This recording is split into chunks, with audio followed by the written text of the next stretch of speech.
Franz کافکا کی مختصر کہانی پوسائیڈن، مصنف فرانز کافکا، ترجمہ عاصم بٹ۔ پوسائیڈن اپنے میز پر بیٹھا حساب کتاب کے کھاتوں کی پڑتال کر رہا تھا۔ تمام پانیوں کے انتظام کی مصروفیت اسے سر کھجانے کی مہلت نہیں دیتی۔ وہ اپنی معاونت کے لیے حسب خواہش نائب بھرتی کر سکتا تھا، اور بلا شبہ ایسے معاونین کی ایک معقول تعداد اس کے ساتھ کام بھی کر رہی تھی، لیکن چونکہ وہ اپنا کام نہایت ذمہ داری اور سنجیدگی سے کرتا تھا، لہٰذا وہ تمام حسابات کی خود ہی جانچ کرنے پر مصر تھا۔ اس لیے اس کے معاونین اس کی بہت کم معاونت کر پاتے۔ یہ نہیں کہا جا سکتا کہ وہ اپنے کام سے بہت محظوظ ہوتا تھا، وہ اسے محض اس واسطے کرتا کیونکہ یہ اسے تفویض کیا گیا۔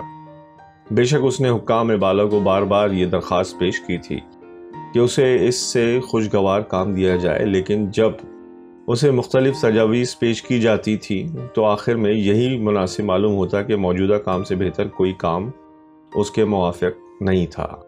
یہ کہنے کی ضرورت نہیں ہے کہ اس کے لیے کوئی دوسرا کام ڈھونڈنا مشکل تھا، نہ ہی اسے کسی ایک سمندر کے انتظام کی ذمہ داری تک محدود کیا جا سکتا تھا۔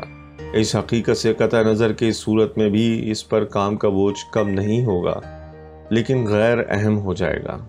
عظیم پوسائیڈن کو فقط اعلیٰ ترین انتظامی عہدے ہی زیب دیتے تھے۔ ایک مرتبہ جب اسے پانیوں کے انتظام سے غیر متعلق ایک ذمہ داری سونپی گئی تو وہ بہت بیمار ہو گیا۔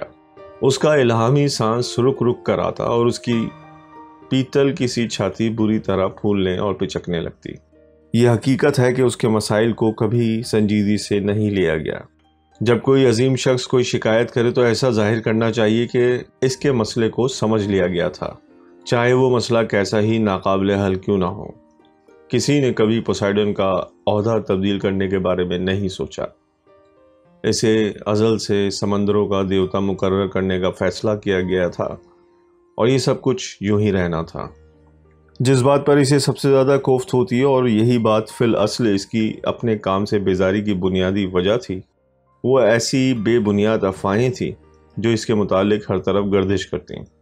مثال کے طور پر یہ افواہ کہ وہ اپنے ترشول کے ساتھ ہمہ وقت لہروں پر محو سفر رہتا ہے، اس کے بجائے وہ دنیا کے سمندر کی گہرائیوں میں بیٹھا حسابات کی نامختتم پڑتال کرتا رہتا، جبکہ مشتری تک کا اس کا کبھی کبھار کا سفر اس شب و روز کی یکسانیت میں واحد خوشگوار تبدیلی ہوتا، لیکن اس سفر سے بھی وہ عموماً غیظ و غضب کے عالم میں لوٹتا۔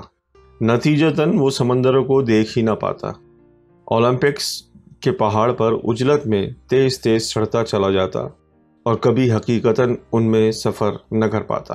وہ کہا کرتا کہ سمندروں کے سفر کو دنیا کے اختتام تک التوا میں رکھے گا، کیونکہ تب تک ایک خاموش لمحہ ایسا آئے گا جب اختتام سے پہلے اور اپنے آخری حسابات کی جانچ پڑتال کے بعد ایک ہنگامی دورہ کر پائے گا۔